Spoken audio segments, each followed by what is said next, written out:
Bonjour à tous, je m'appelle Thibaut et aujourd'hui je vais vous présenter la méthode numéro 7 de restauration avec Lina, la méthode de restauration par navigation temporelle. Dans cette méthode, il y a deux éléments seulement, le serveur Lina qui stocke les données de sauvegarde et un poste de travail avec l'agent de sauvegarde Lina installé. Je vais effectuer la restauration à partir de l'agent de sauvegarde Lina en allant sur le bureau, à côté de l'heure en faisant un clic droit sur l'icône de l'agent Lina, puis en sélectionnant Assistant de restauration. Je vais ensuite sélectionner la méthode Rechercher et parcourir, qui est la méthode permettant de bénéficier de la navigation temporelle. Je vais ensuite parcourir l'arborescence jusqu'au dossier dans lequel je souhaite retrouver les données que j'ai perdues précédemment. Donc dans mon cas, sur le bureau, dans un dossier qui s'appelle Scratch. Et à partir de ce moment-là, je vais pouvoir déplacer le curseur se trouvant sur la gauche de l'interface afin de remonter dans le temps dans les différentes sauvegardes.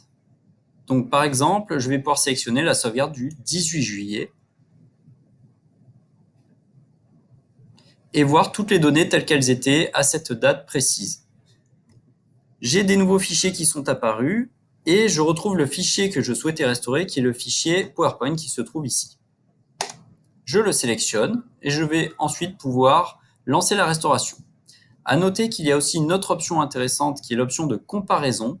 En cochant cette case, je vais pouvoir comparer deux jeux de sauvegarde, donc deux dates, et voir toutes les modifications qui ont été effectuées entre ces deux dates.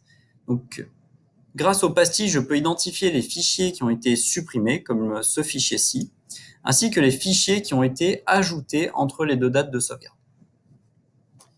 Donc, je vais pouvoir ensuite procéder à la restauration en cliquant sur Restauration. Je sélectionne Restaurer vers l'emplacement d'origine pour que les données retournent là où elles étaient. En quelques secondes, la restauration va s'initier. Voilà, la restauration est terminée. Je vais maintenant pouvoir aller vérifier dans mon dossier que les données sont bien revenues. J'ai bien mon fichier PowerPoint qui est revenu à son emplacement d'origine. Tout a fonctionné. Donc, comme vous avez pu le voir, cette méthode permet d'identifier très rapidement les fichiers à restaurer et les utilisateurs sont complètement autonomes puisque c'est une méthode qui est très simple à utiliser et ne nécessite pas d'expertise. La restauration se fait en seulement quelques clics et c'est une méthode idéale après une attaque de type CryptoLocker puisqu'elle permet de restaurer les fichiers juste avant qu'ils aient été chiffrés par le CryptoLocker et donc de perdre un minimum de données de travail. Je vous remercie pour avoir suivi cette petite présentation et je vous dis à bientôt.